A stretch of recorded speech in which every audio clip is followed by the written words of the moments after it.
Bom, gente, antes de começar essa aula, gostaria de poder dizer para vocês que vocês podem compartilhar esse vídeo com outros amigos de outras aulas, de outras estacas, que essas mensagens, esses conhecimentos possam ser repassados para mais pessoas. Que vocês possam se inscrever no canal toda vez que eu publicar um vídeo, vocês vão saber. Caso vocês gostem do vídeo, que vocês cliquem lá no gostar, que vocês façam um comentário de vocês, tá? Eu estou deixando essa mensagem antes de começar a aula.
Olá, gente, sejam bem-vindos a mais uma videoaula do Vem Segue-me, tá? Como fonte de estudo, esse ano nós estamos utilizando o livro de Mórmon.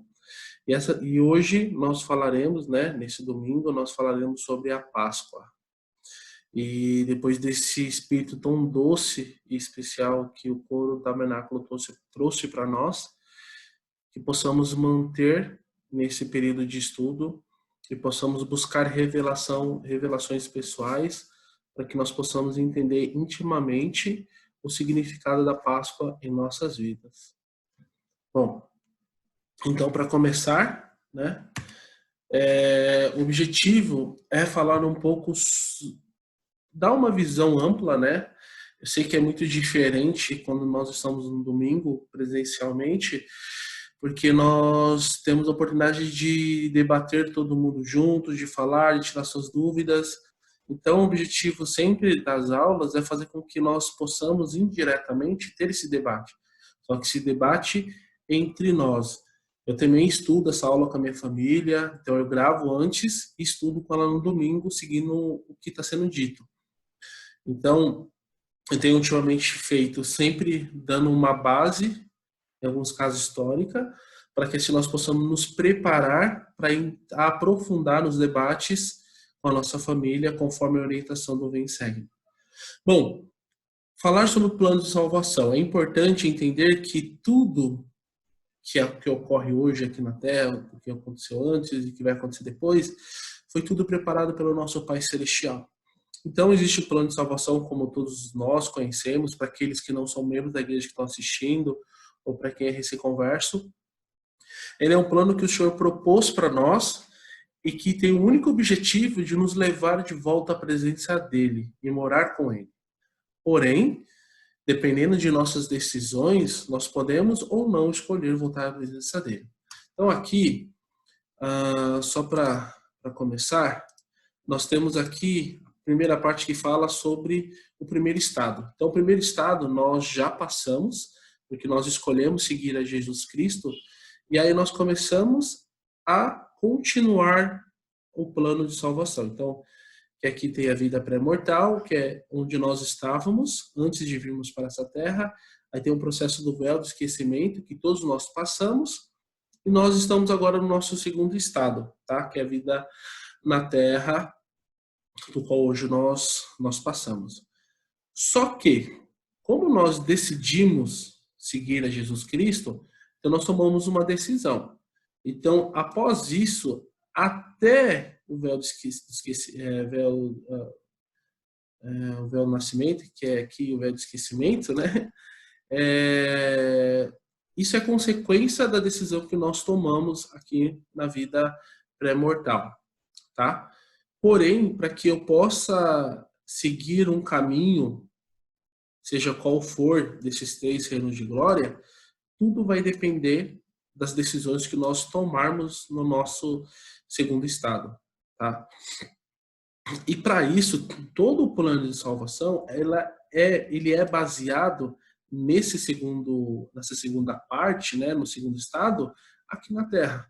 Então, as decisões que eu tomar vai definir se eu vou para o reino celestial, se eu vou para o reino celestial e o reino para trevas exteriores, tá? Eu não vou discutir quais são aquilo que eu preciso fazer para seguir, porque isso não nesse momento eu não preciso entrar em detalhe, mas o que vai ser baseado vai ser o que está acontecendo aqui. Como aqui na Terra eu posso decidir voltar à presença de Deus, que seria aqui no reino celestial. Como Jesus Cristo ele faz parte de tudo isso.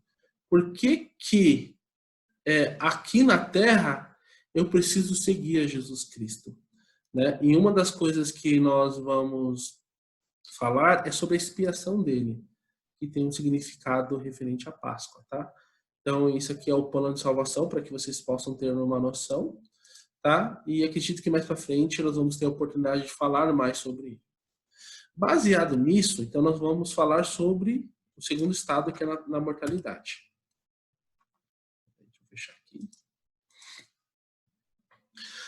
O elder Ted R. Callister, que na época ele era presidente do Quórum 70, ele disse: no conselho pré-mortal, o Salvador fez convênio com o Pai de que realizaria a expiação.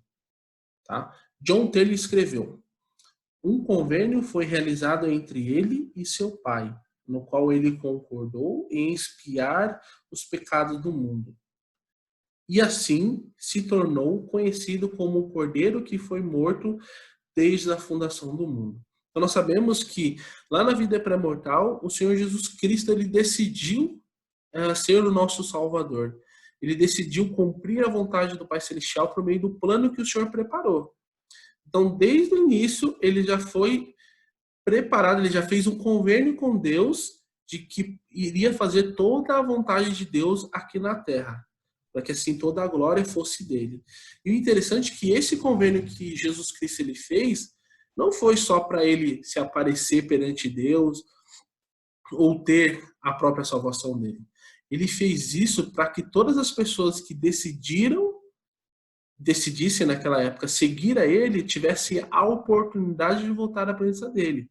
Mas não de maneira robótica, como Satanás ele queria.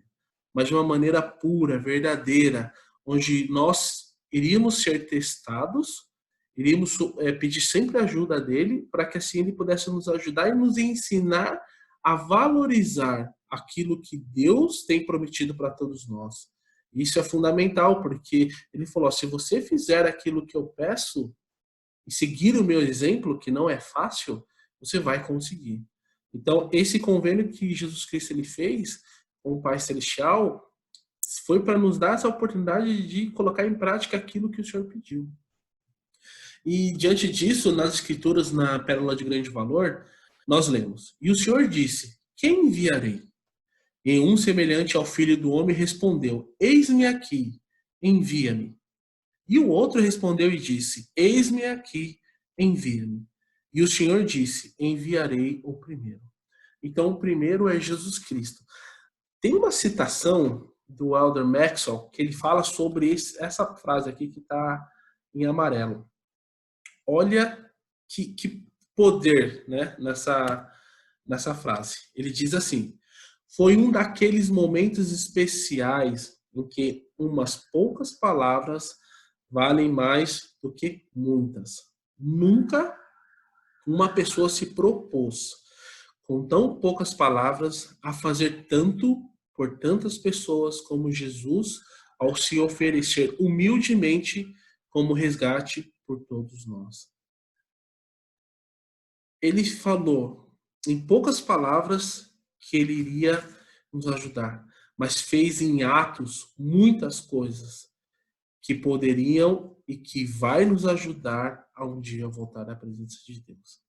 Então, isso já tem uma doutrina por detrás disso, de seguir o exemplo de Jesus Cristo. Não só falar que eu sou discípulo de Jesus Cristo, ou que eu amo a Deus, ou que eu amo a Jesus Cristo, mas sim de fazer aquilo que ele fez. Isso é o que nos define, isso é o que nos ajuda a retornar à presença de Deus. E o presidente Gordon B. Hinckley, baseado no que foi dito lá no início sobre a expiação, né, ele diz: a expiação de Jesus Cristo é o maior evento na história humana. E isso acontece naquela parte lá que eu mostrei da Terra, é onde acontece, onde aconteceu. Nada é de mais sagrado que se lhe compare. Ela é a parte fundamental do plano de felicidade que o Pai fez para seus filhos. Sem a vida mortal, estaríamos em uma existência sem sentido, sem qualquer esperança ou futuro. Então, é uma pergunta que eu quero que nós já possamos pensar: se não houvesse a expiação de Jesus Cristo, se Cristo não viesse, ou se Cristo falhasse, como seria nosso futuro? Como que eu poderia voltar à presença de Deus? Faria sentido eu fazer tudo aquilo que eu preciso fazer hoje para voltar à presença de Deus? E se eu fizesse, seria o suficiente? Isso é interessante que na aula de hoje nós vamos entender mais esse significado. Se não fosse graças a Cristo, Nós poderíamos ou não voltar à presença de Deus? Bom, aí aqui no Guia de Estudo das Escrituras, nós temos uma tradução sobre a expiação, espiar, como o Gordon B. Hinckley disse e o Elder Ted, ele disse. Reconciliação do homem com Deus. No contexto das Escrituras, espiar significa sofrer a penalidade por um ato pecaminoso, removendo assim do pecador arrependido os efeitos do pecado e permitindo-lhe reconciliar-se com Deus. Então, hoje as minhas atitudes, caso elas me levem a um caminho pecaminoso, se eu me arrepender, eu posso ter o perdão, eu posso fazer com que esse peso saia sobre mim? Não sei, pode ou não pode? Será que sem a expiação de Jesus Cristo isso é possível? Então, é algo de pensarmos também, tá? E isso está tudo ligado à nossa alma. Então, hoje, se Cristo não fizesse a expiação, se ele falhasse, nós poderíamos voltar à presença de Deus. Agora, o que ele fez nos faz tirar todo o sentimento de coisas erradas que eu fiz. Ele tem esse efeito, a expiação tem esse efeito. Então, algo que nós vamos aprender juntos, tá? No nosso estudo e debate. Bom, depois disso, depois nós falarmos sobre o plano de salvação, depois de entendermos sobre o propósito de Jesus Cristo, sobre a expiação que ele fez. Então, antes de entrarmos no tema, antes de estudarmos as Escrituras, eu queria passar um contexto histórico sobre a Páscoa, tá? Que é algo que aconteceu há muitos anos atrás. Bom, no livro que eu utilizei para entender mais esse contexto, é o livro do Velho Testamento, tá? Tá aqui a descrição aqui embaixo. Caso vocês interessem, tenham um desejo de estudar mais a fundo, tá aqui o que eu pesquisei. E aí dentro do livro eu peguei essa seguinte citação: o Senhor muitas vezes influenciou o curso da história de tal maneira que os acontecimentos relativos a ela se tornaram simbolicamente significativos. Bom, tudo o que o Senhor faz, tudo o que o Senhor fez e tudo que o Senhor fará, tudo é baseado simbolicamente em um acontecimento único, que é a expiação de Jesus Cristo. Então, existem alguns exemplos aqui que nós podemos ver e podemos traduzir isso. Opa. Mas antes disso, tá? Eu queria ler uma escritura que afirma isso, que Néfili ensinou. Ele diz: eis que minha alma se regozija em provar ao meu povo a veracidade da vinda de Cristo. Pois para esse fim foi dada a lei de Moisés, e todas as coisas que foram dadas por Deus aos homens desde o começo do mundo são símbolos dele. Então tudo que foi dito, tudo que foi feito antes de Cristo é representando a vinda de Cristo aqui na Terra, o sacrifício expiatório que ele fez. E a Páscoa, ela é um simbolismo disso. Quando nós começamos a entender cada significado que foi aplicado na Páscoa, todas as ordenanças, todas levam a Jesus Cristo. Não tem como não dizer que não leva a Jesus Cristo. E isso é grandioso e faz sentido que nós lemos aqui, que o Senhor muitas vezes influenciou o curso da história de tal maneira que os acontecimentos relativos a ela se tornaram simbolicamente significativos. Nefe, do livro de Mormon, ele também afirmou isso. Então, é magnífico que essas coisas elas possam nos ensinar que não é somente história. É algo que nos prepara para algo que viria a acontecer nessa época, né?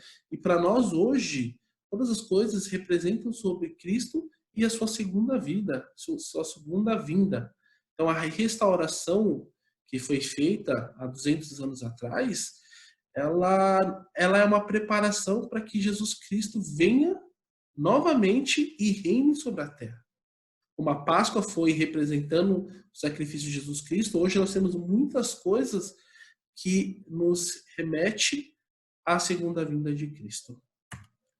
Bom, baseado nisso, como símbolo, Abraão, o Senhor pediu para que ele sacrificasse o filho dele, mas não aconteceu. E isso relembra quando Cristo ele se sacrificaria, onde Deus sacrificaria o seu único filho aqui, perfeito, para que pudesse ajudar todas as pessoas a voltarem à presença de Deus. José do Egito, aquele que foi vendido pelos irmãos dele, ele foi preparado pelo Senhor. O Senhor preparou esse caminho para que ele, depois de muito tempo, se tornasse governante da terra e ajudasse todo aquele povo a não morrer de fome. Que tem lá o sonho dos 7 anos de vaca gorda e 7 anos de vaca magra. E isso, o Senhor foi preparando. A mesma coisa o Senhor preparou Jesus Cristo. Cristo ele foi preparado para que ele pudesse administrar e dar toda a condição aos seus filhos a voltarem à presença de Deus. Então, tudo tem um símbolo. Então, todos os acontecimentos sempre vão se remeter a Jesus Cristo. E disso, falando agora sobre a Páscoa, o Elder Bruce R. McConkie, ele disse, isso ela está lá nesse manual e está aqui no rodapé, tá?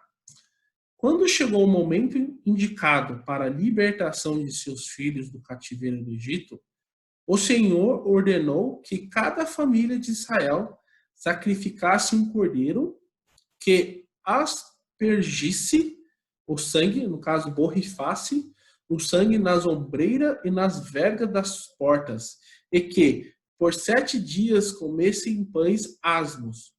Tudo isso para simbolizar o fato de que o anjo destruidor passaria aos israelitas no dia em que tiraria a vida de todo o primogênito das famílias egípcias. E também para demonstrar que as pessoas, Israel, passaria da escravidão para a liberdade, servindo de modelo para todas as instruções que Moisés futuramente receberia do Senhor. Os detalhes desse cerimonial foram estabelecidos para prestar testemunho, tanto na libertação de Israel como de seu libertador. Olha que interessante esse contexto que o Elder Bruce R. McConkie diz. Então, quando nós entramos mais nisso, que é remetida as 10 pragas, né? Mas a última foi voltado aos primogênitos. Então, o Senhor ele falou assim, ó, vocês vão preparar, né, vão pegar o seu melhor cordeiro, ou sua melhor cabra, sem mácula, sem mancha nenhuma, que tenha 1 ano, né? E vocês vão oferecer de sacrifício ao Senhor. E aí diz lá, quando vocês entram mais a fundo, qual é a maneira de ser preparada, como eles deveriam comer, mas isso representa o nosso Salvador Jesus Cristo, que era um ser perfeito, sem nenhuma mancha, e que seria oferecido como sacrifício para toda a humanidade. O aspergir, né, que ele fala que as famílias elas precisavam pegar o sangue e jogar, né, tanto nas vergas, que é a parte de cima, como nos ombrais, né? E aí para representar, porque quando o anjo destruidor passasse e visse aquele sangue, ali aquela família ela fez convênio com o Senhor. Então ele passaria por cima e iria para a próxima casa. Interessante que depois disso, essa Páscoa judaica, ela continua a ser comemorada e dentro desses ritos, as famílias elas faziam as santa vocações, que elas pegavam sempre o primeiro como o 7º dia dessa festa e se preparavam para exortar as pessoas, para ensinar. E hoje, nossos dias, nós temos um dia disso, né, que é o domingo, onde nós podemos tomar o sacramento, podemos aprender sobre o Evangelho de Jesus Cristo, nos dedicamos 100%, ou deveríamos nos dedicar 100% ao Senhor nesse dia. Ministrar às outras pessoas, estar mais com as nossas famílias. Então, isso vem tudo do simbolismo da Páscoa. da Páscoa judaica. E baseado nisso, nós temos a seguinte citação: na prefiguração da Páscoa, os filhos de Deus, Israel, que é representado, encontram-se sob o jugo de um poder maligno, Egito. Então, nós estamos comparando esse contexto da Páscoa, do que aconteceu, e aí tem Moisés, o povo de Israel, o faraó, como isso representa em nossos dias de hoje, tá bom? Então, eu vou reler. Na prefiguração da Páscoa, os filhos de Deus, Israel, encontram-se sob o jugo de um poder maligno, o Egito. Da mesma forma, todos os filhos de Deus nascem em um mundo onde existe o pecado e a possibilidade de se encontrarem sujeitos ao cativeiro de Satanás e dos poderes do mal. Então, todas as pessoas que nascem estão sujeitas.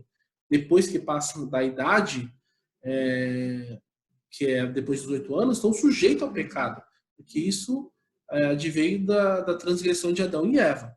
Mas olha a continuação disso. Assim sendo, o faraó poderia ser considerado como um protótipo ou símbolo de Satanás.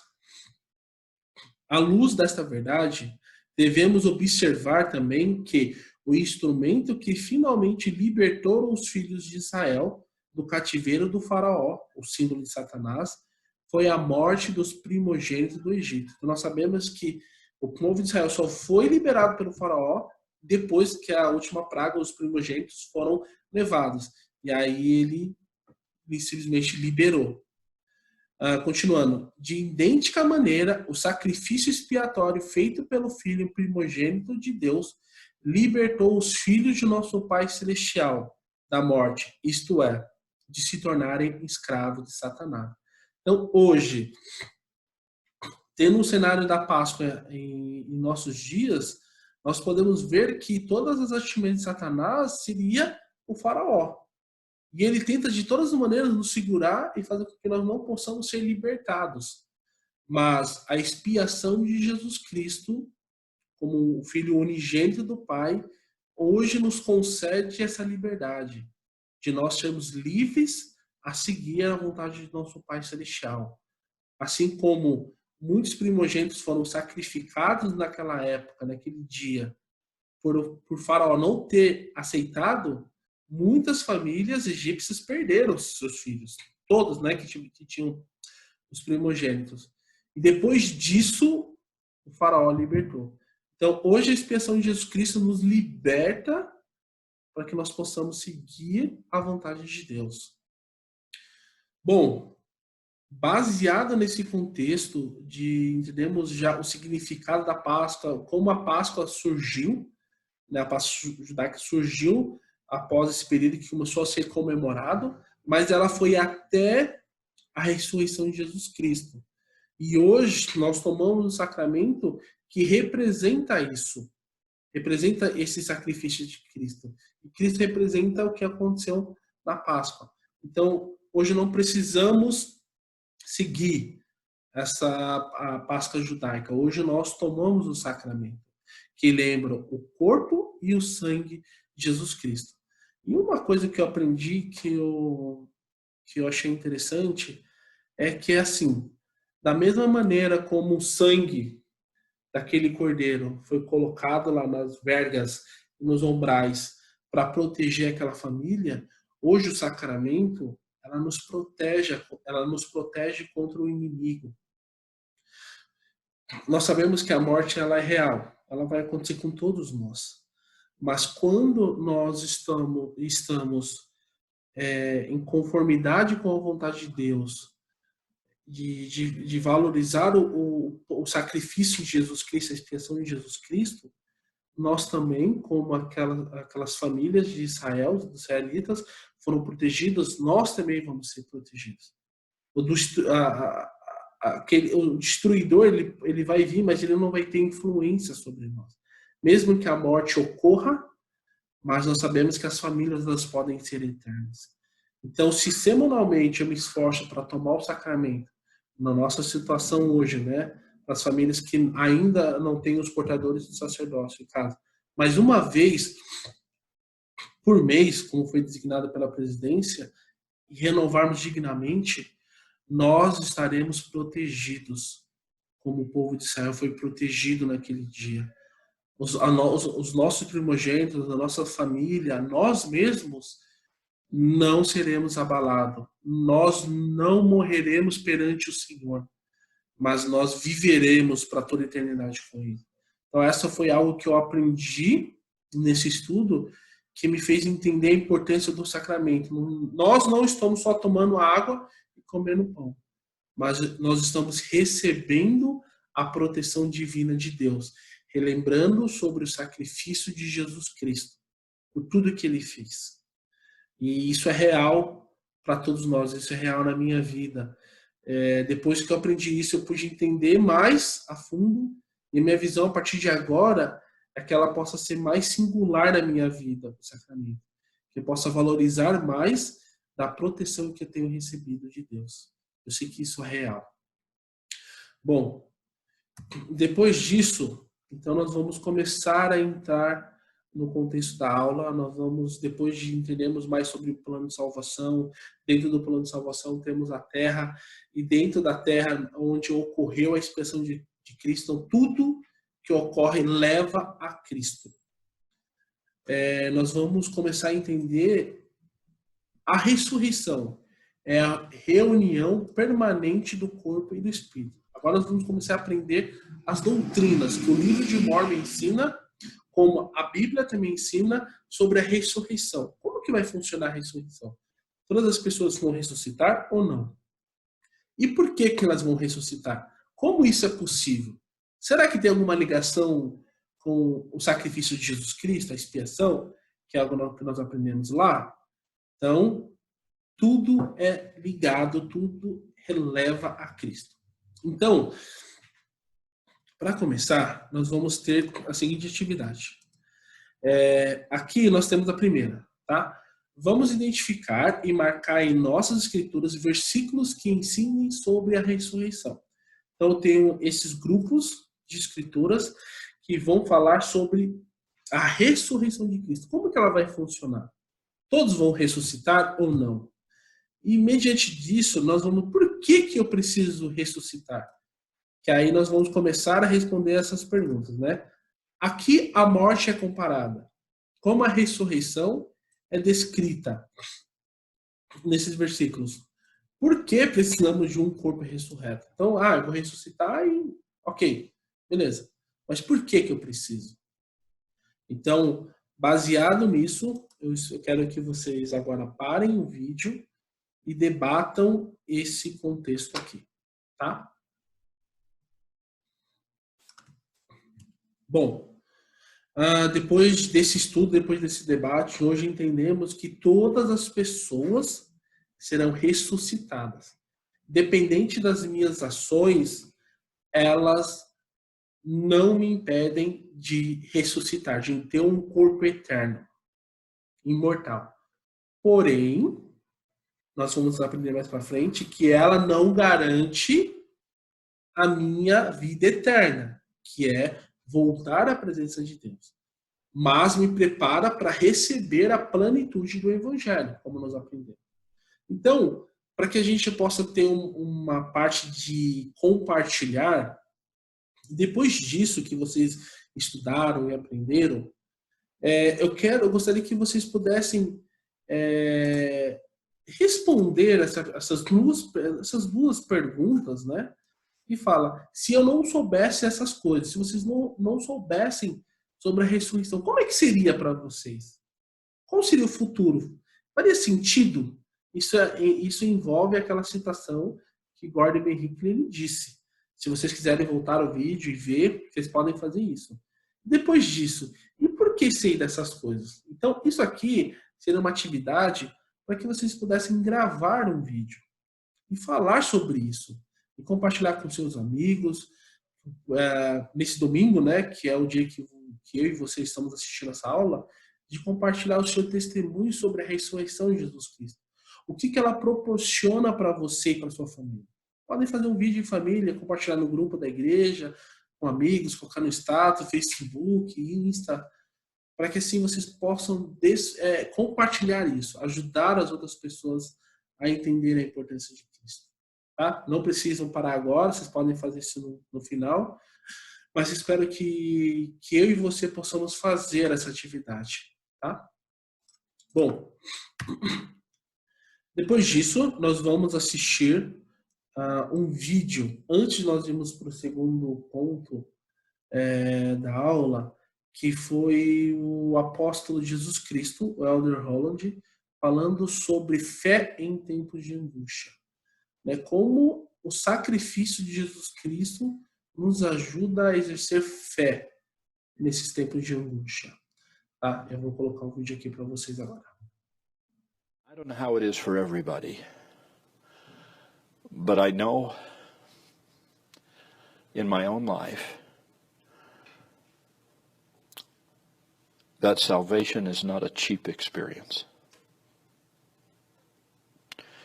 That no one is going to have rich, abundant experience for minimal effort. I give that speech to missionaries all the time. That's my standard speech to missionaries. That it's always the last house. It's always 9:29 at night. It's always got to be raining. You know, it's the idea that God's opportunity is man's extremity. And that's maybe, I don't want that to sound depressing, and I don't want it to sound like we have to be tested and that we have to be tried and that it always has to be hard, because it doesn't. It isn't always hard. You know it isn't always hard, and there are wonderful blessings. But I do believe that there is something in this walk of salvation, this quest, that says we have to pay something for that. And so I think when we come to know the Savior, it's when we've been out somewhere, at least in the borderlands of Gethsemane. The road to salvation always goes through Gethsemane, and it will always require a journey to the summit of Calvary. Now, the danger there is that we sound like, oh, I'm suffering like the Savior suffered. I am anguished. We're not. We're not even a thimbleful. We're not even a fraction of that. And we're not going to be crucified, and we're not going to be atoners. It's horrendous in that sense to even make that analogy. But the other part of the analogy, I think, is required. I think is mandatory. And that is that if we say we're disciples of Christ, we walk where he walked, we feel what he felt, we pray the way he prayed, and we shed the tears he shed, at least in some proportion, at least in some symbol. I do not know, you'll have to help me, I do not know what it means to say that we're disciples of Christ, but I don't want to do what he did. I don't want to feel what he felt. But oh boy, I'm in it. I'm right here. I'm shoulder to the wheel. I don't think that can work.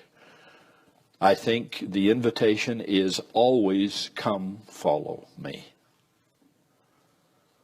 The early disciples said, where do you live? And he said, come and see. Just come and watch me. You're welcome where I live. You're welcome where I go. You can listen to what I say. Just come follow me. But what we have to be fully prepared for is that some of that journey will be into at least the borderlands of Gethsemane and at least somewhere in the shadow of Calvary. I do not know any other way that can happen. My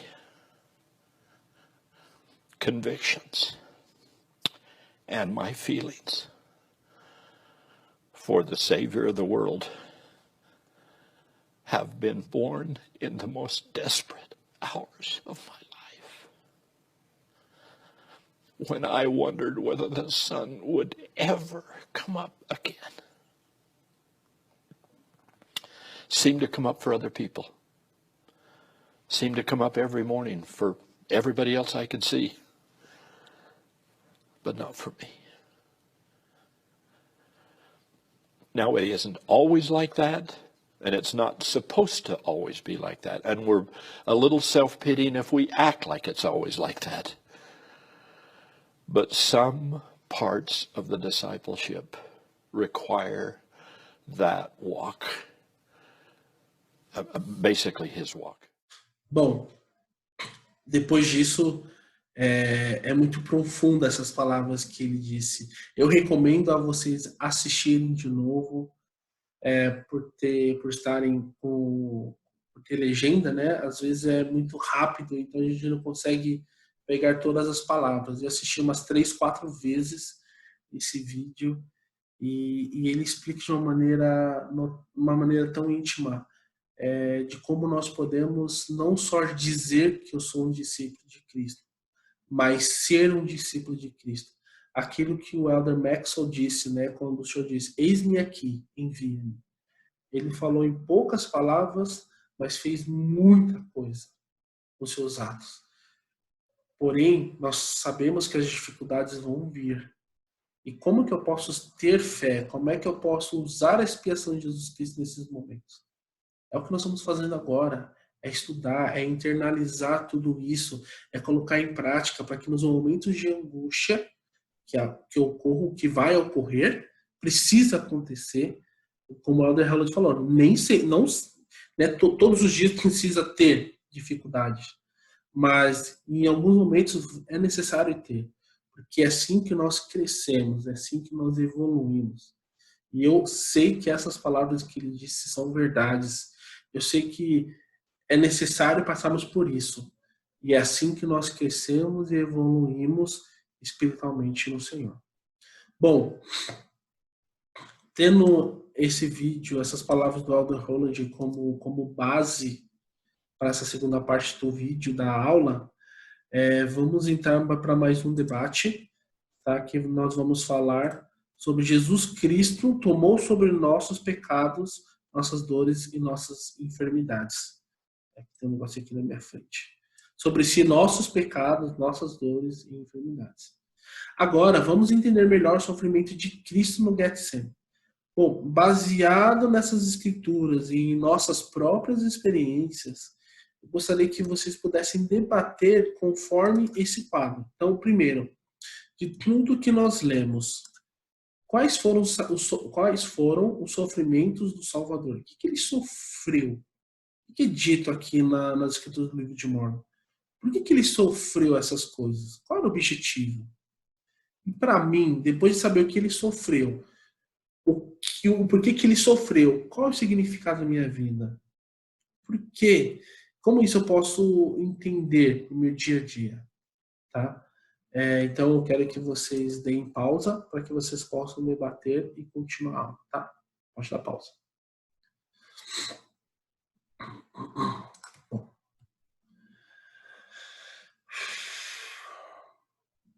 Passado por isso, de entender o significado do sacrifício de Cristo, de entender por que ele fez isso, qual era o objetivo,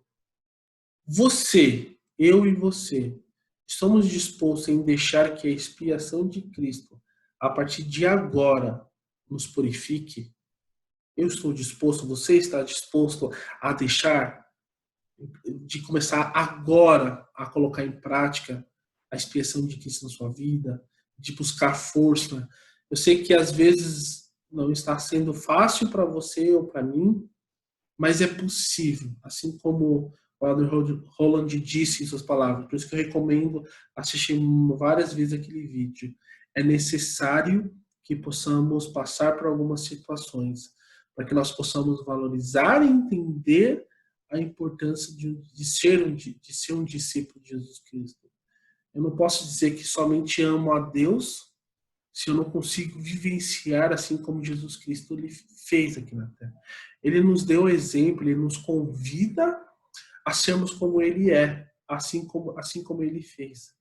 Então, a Páscoa, ela nos faz relembrar e nos faz entender o significado do sacramento, do convênio que o Senhor fez com o seu povo, de como nós podemos ser protegidos pelo sacramento, de como nós podemos colocar em prática a expiação de Cristo em nossa vida. para que assim, nesses momentos de angústia, de dificuldade, Ele possa nos ajudar, porque Ele sabe, Jesus Cristo sabe como Ele pode nos socorrer, como Ele pode nos ajudar. Então, se eu e você, eu espero que você decida sim colocar a expiação de Cristo em sua vida, de fazer com que Ele possa mudar a sua vida